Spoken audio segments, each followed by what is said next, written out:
Hello and welcome again to RC Model Reviews, and look at this.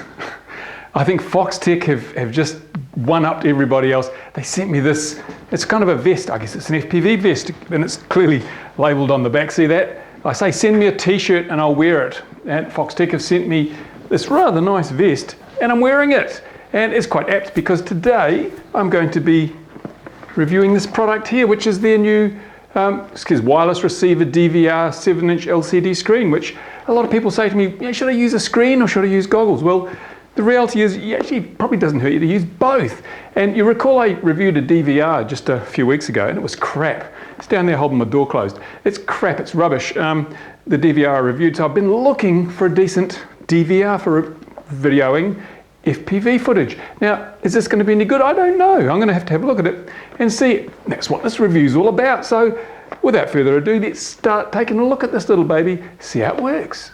First up, it's time for an unboxing, RC Model Review style. That's right, there's no point wasting your valuable time. That's what you get in the box. Now, there's one of these sort of, 3.5mm to multi-way video jacks with the little RCA connectors on the end. There's an operating manual, which if you turn it over, turns into a Chinese operating manual. So there you go, you got your choice. The manual seems small but adequate in terms of its content. Doesn't tell you any more than you really need to know. You've got this, which I assume is some kind of mounting bracket thing. Haven't looked yet, but obviously it's a little piece of metal, so there you go. There's this, which will be the little shield, I suspect, for protecting the screen from sunlight so you can actually see it if you've got it outside in bright sunlight. I'm not sure this is some kind of, it's got Velcro, so I guess you have to stick this Velcro onto the screen. That's a bit bodge. I mean, surely something more sophisticated could be achieved than effectively gluing this onto the screen with some Velcro strip. See how that works out in the long term, but that's all right. Some people put their screens in a box. This saves you putting it in a box. But having said that, screens that you use outdoors in the sunlight like you do with FPV has to be pretty damn good, and these mitigate a bit of the sunlight, but not all of it. So we'll have to see how the screen itself performs. There's another range. Here's a bit of power cable with a JST to a barrel connector, a mini barrel connector, so it's not your standard 3.5 or 3.2mm barrel connector. So your other power leads won't work with this, which is probably, I don't know, doesn't matter. Everyone's got one, a USB to mini USB. We've got thousands of these, but they give you another one anyway. This looks like it's, it's got a, is there a jack on the, whoops, there goes an antenna. I'll have to read up on it, but we've got something that looks like a Futaba type transmitter jack, a 3.5mm stereo jack, and a servo type connector. What are these for? Oh, I'll have to research it and find out. Then we've got a 2-wire to RCA connector. Again, no idea. Have to have a bit of a look and see what I can find on there. And this, what you can do with these is throw them away, because nobody uses linearly polarized antennas on 5.8 gigahertz. It's a waste of time. Well, you can use them, but you're not going to get very good results. You're much, much better advised to go circularly polarized. In fact, perhaps one thing that FoxTech could do is throw in a circularly polarized antenna. And then people wouldn't have to throw that away and buy one. But I suppose saves them money, or makes them more money if you have to buy a CP antenna as well. But there you go, that's what you get in the box. It seems fairly full-featured.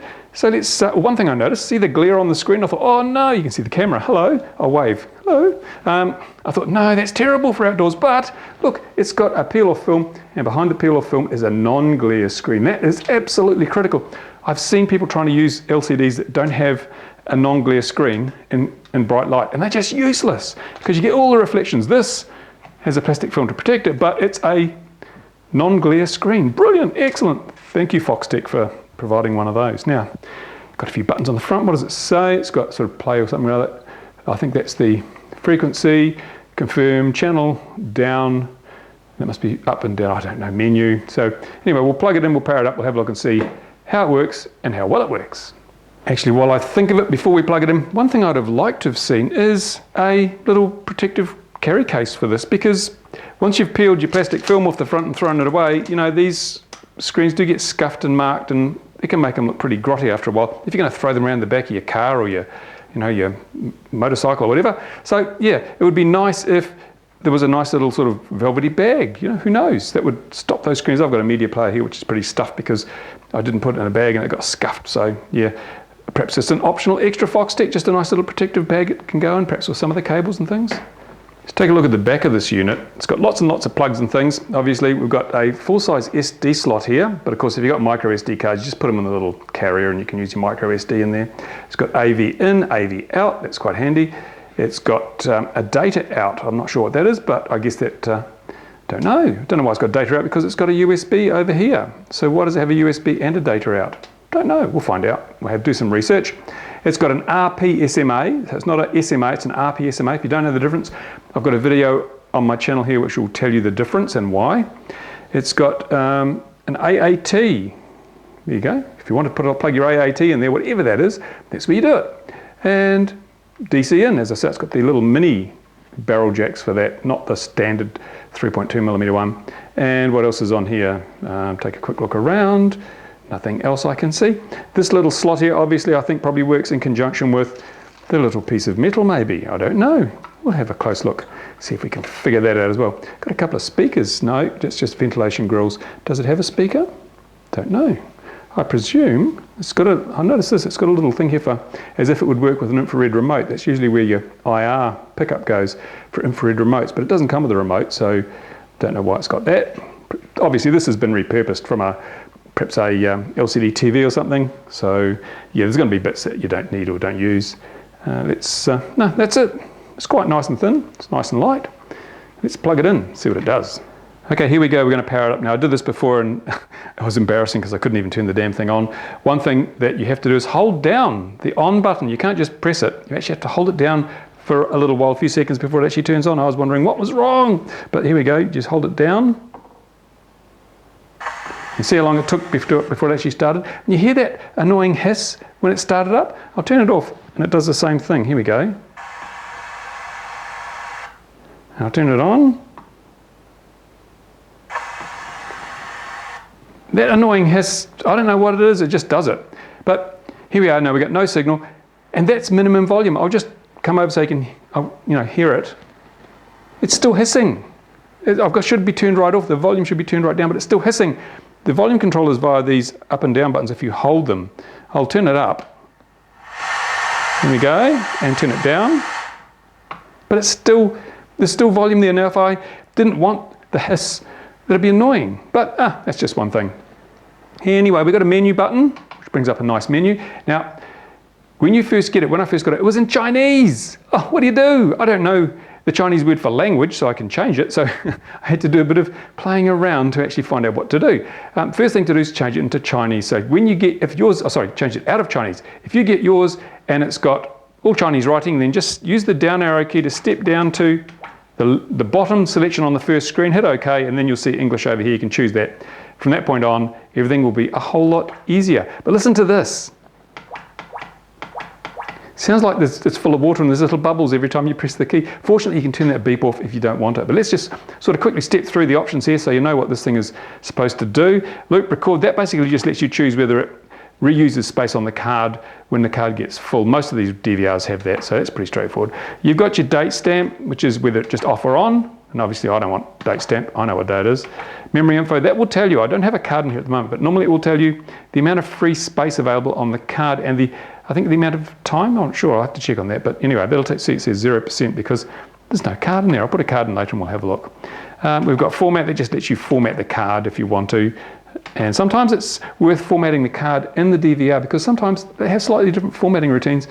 And a card formatted in one device won't necessarily work properly in another device with these SD cards. So yeah, just if you're going to use a card in here, just format it in here, then you know it's going to work in here.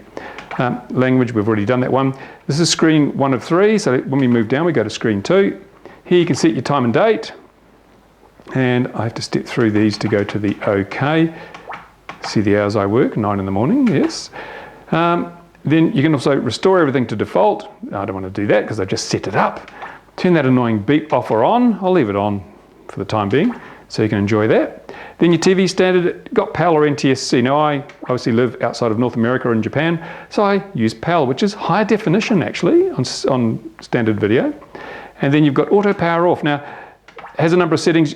I think the default was 5 minutes. So after 5 minutes of no activity, it'll shut down. Not always the best thing because you might be setting your model up and your screen's sitting there and you go to take off and shut down. So I've turned that off. You don't want the screen automatically powering off. At least I don't. So next screen, whoops, just pressed the wrong button. Okay, next screen, battery type. Now, you have a choice of 3S, 4S, 5S, 6S, or ignore. When I first set this up with my little 3-cell LiPo, which is charged to about 11 volts, it kept saying low battery. And I thought, that's not right, because in the instructions it says it'll run from 7 volts to 28 volts. So why was it shutting down at 11 volts? And it's because I had selected 3-cell, and the shutdown, the sort of low voltage warning, is incredibly pessimistic on this. It thinks that when you get to 11.1 volts with a 3-cell pack, it's time to turn everything off because your battery's going flat. Well, it's not. 11.1 volts means you've got plenty of power left. So unless you want this shutting down prematurely because your battery is just gone down to half full, then turn off this ignore. It was on 3-cell when I got it. Turn it to ignore, so it doesn't shut down when your battery's still got plenty of juice left. But having said that, if you turn off this thing here, go to ignore, and you also turn off the auto off function, if you leave this going in the back of your car on the way home or on the way out to the flying site, you will probably exhaust your battery, and that means you might wreck a LiPo. It draws about half an amp. So if you're using a 1000 milliampere hour pack, you would get under an hour, because you can't really get the full capacity without running into the risk of damaging your battery. So a 1000 milliampere hour pack is probably going to be okay for short flights. I'd throw a 2200 on there. Then you've got probably, easily something like 4 hours you can play with the screen without any problem. So that's good. You've got remote type. Now this is something I've got to investigate a bit. Whoops, keep pressing the wrong buttons. Remote type. You've got PPM and PPM out. I don't know what this is yet. I have to look at this, because that little data connection on the side, the little 2-pin one, it enables you to change the channel or something. I'm not sure. I will investigate and report back later. LCD brightness, this is very interesting. Now, this is obviously quite bright, because as you can see how dim my hand is. The brightness of the screen has caused the camera to back off in terms of its exposure. And this is a brightly lit studio here, yet the screen is very, very legible. So I'm happy with that, because when you look at the brightness, we're only on the mid-level. So when we go outside in the bright sunlight, we've got 2 higher levels to choose from, so that hopefully the picture will stand out even in the bright sunlight. Excellent.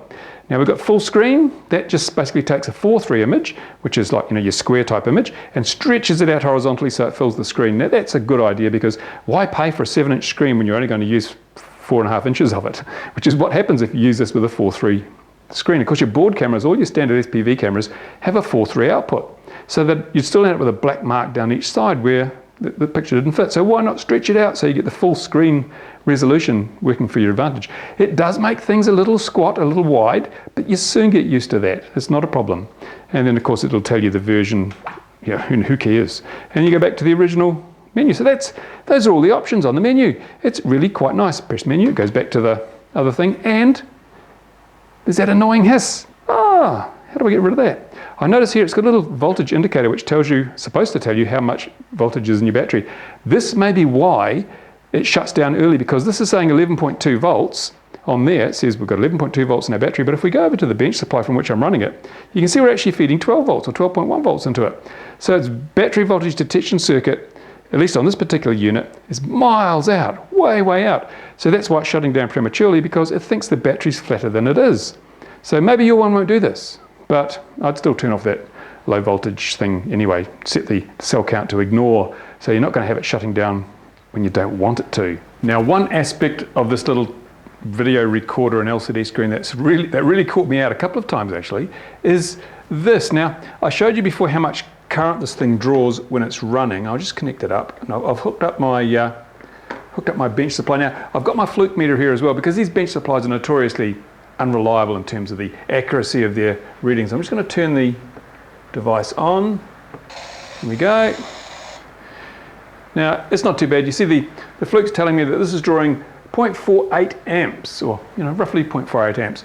The bench supply says 0.45, so I believe the fluke over the bench supply, which means that, as I said before, we're using around about 6 watts of power to drive this LCD. It's not too bad, because you've got to remember, it's a very bright screen, and it needs to be very bright so that you can see it in the bright sunlight. So a lot of power's going into the backlight, and it's got a lot of gizmos in there.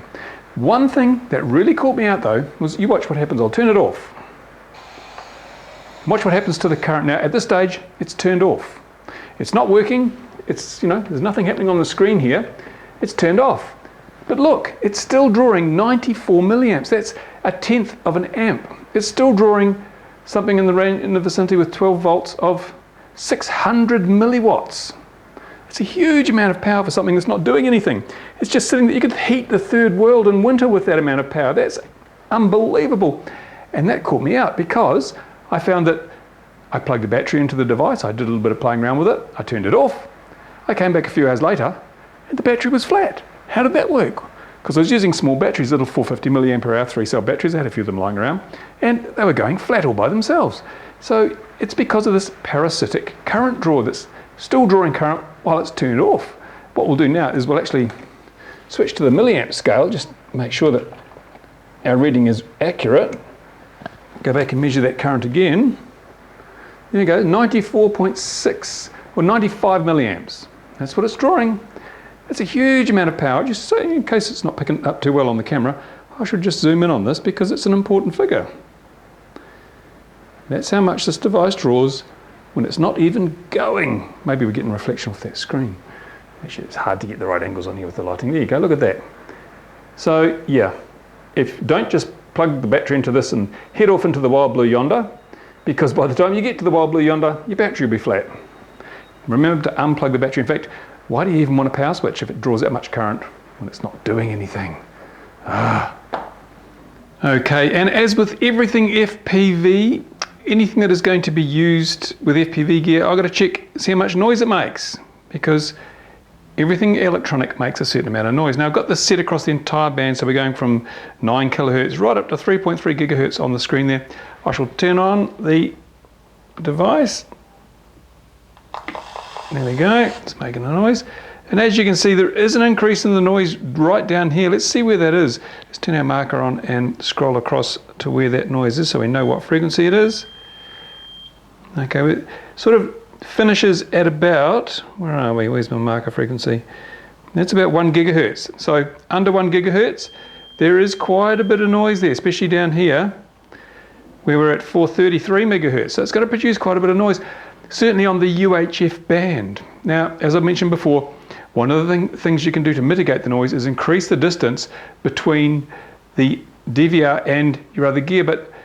And also on 433, that's your transmitter frequency for your UHF. So it's not going to affect your RC link because your RC model is going to be miles away, and certainly so far away that it won't pick up any noise from your LCD monitor. Now, when it comes to the other frequencies, if you're going to use a 900 megahertz, let's move to 900 megahertz and see what happens. Using 900 megahertz video, see, find the right place here. Excuse all the beeping, must turn the beep off one day. Okay, there's 898 megahertz, and you can see there's still quite a bit of noise there. The noise is bouncing up and down, and just to show you that, if I turn this off, see, the noise currently is minus 102, and if we turn that off, it drops down to minus 110. So yeah, there's a little bit of noise. We've got not very much spacing here. Let's go up to 1.3 gigahertz and see what happens, because that's another popular FPV video frequency. Where are we? Go 1.28. There we go, 1.28. Currently we're sitting there minus 113. Let's turn this on. Virtually nothing. Nothing really to talk about, minus 113.6. So yeah, it's probably not going to affect your video at all unless you're running 900 megahertz. And even then, no, I'm not so sure it will. But yeah, it's designed for 5.8 gigahertz anyway. It's got a built-in 5.8 gig receiver. So on 5.8, on the higher frequencies, it's as clean as a whistle. So there you go. It's really, there's a bit of noise there, but it's not going to cause you any problems. So there it is. That's the bench bits for the little DVR thing, little DVR LCD screen. And I'm just in a moment going to give you the pros and cons. But so far, I'm actually, the feel is I actually quite like it. I've got to disclose that this was sent to me free of charge by FoxTech. They've sent me quite a bit of stuff, the Sky Zone goggles and things. They're obviously confident in the products that they sell, which is a good thing. And although the products they sell are not perfect, so far they actually seem to be reasonably good. I mean, the Sky Zone goggles, I'm using them more and more. I'm liking them more and more. And this, well, the little use I've had from it, it just feels nice. And it certainly performs reasonably well. So, but stay tuned for part 2. That's going to be where I'll add everything up and we'll do the points out of 7 and, you know, thumbs up or down, whatever. So there you go. But yeah, in the meantime, I have to thank FoxTech again for this lovely FPV flak jacket. I mean, look, you can put ceramic plates in these bits here apparently, so that when people see you spying on them with your drone and come up to stab you, it won't kill you. The knife will bounce off. It's really good. And yeah, there's pockets for everything. My only criticism of this whole thing would be like for the Sky Zone goggles, it's black. It's black, and I like to FPV in the summer, so I'll be sitting there and the sweat will be pouring off my forehead because it's black and it soaks up all the heat. Oh, what's going on? And never mind, can never look a gift horse in the mouth. And so let's go to the whiteboard and see what the pluses and minuses are for this little device. So let's have a look at the pros and cons for the RC800 DVR from FoxTech. And first of all, look at the bad bits. Always look at the bad bits first. First of all, that parasitic power draw. 0.6 of a watt when it does nothing. You get nothing for your money when it's sitting there just on standby. It's not off, it's on standby obviously, but it doesn't need to be standby. It's not like there's anything there that needs to be sort of kept warm while you're waiting or we're not using it. So what's going on? Remember, unplug your battery when you're not using it.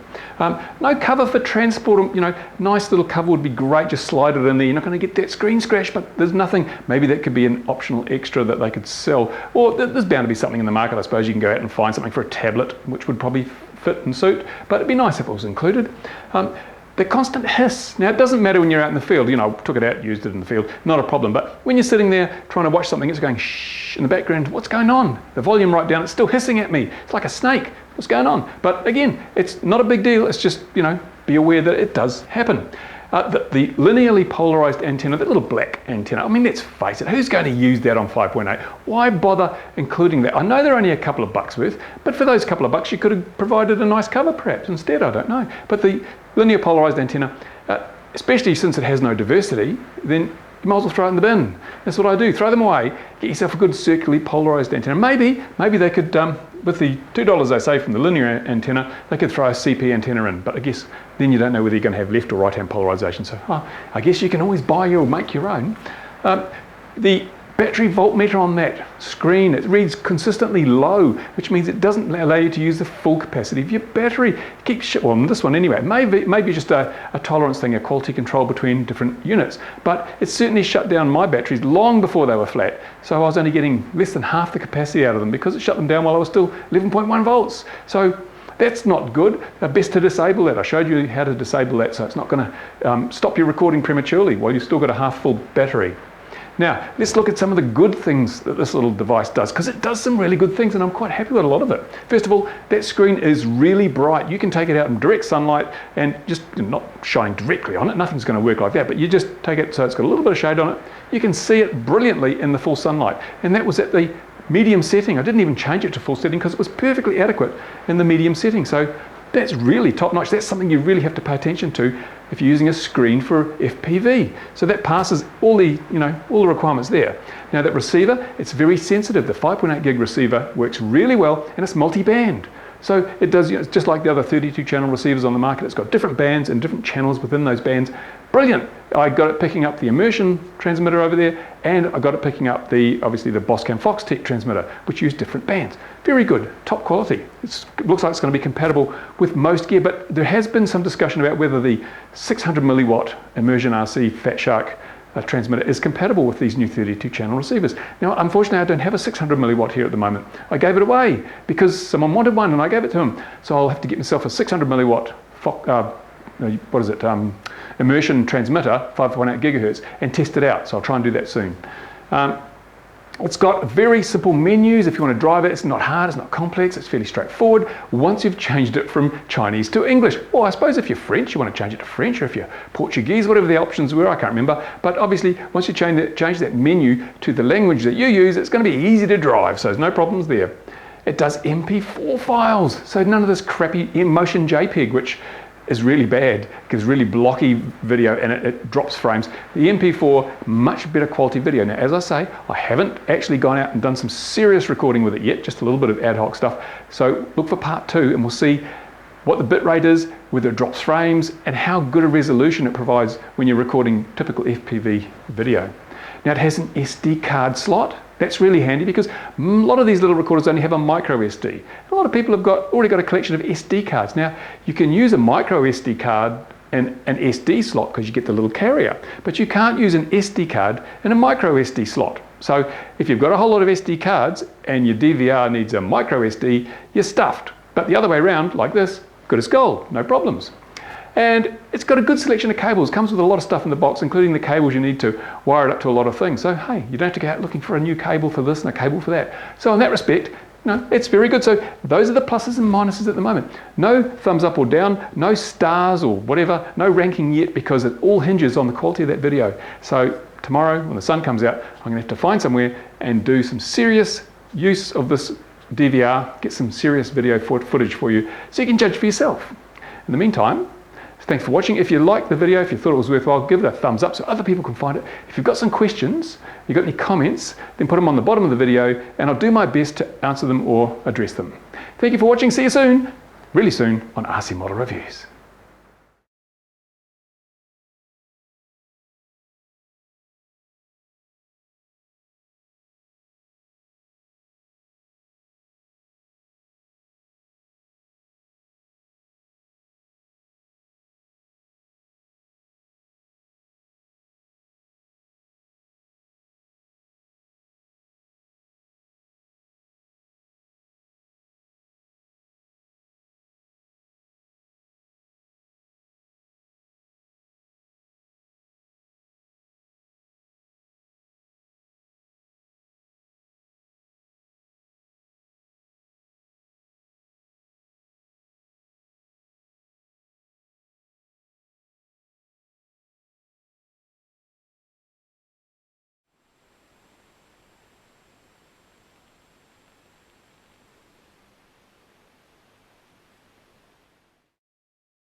Uh-oh, can you spot the spelling mistake?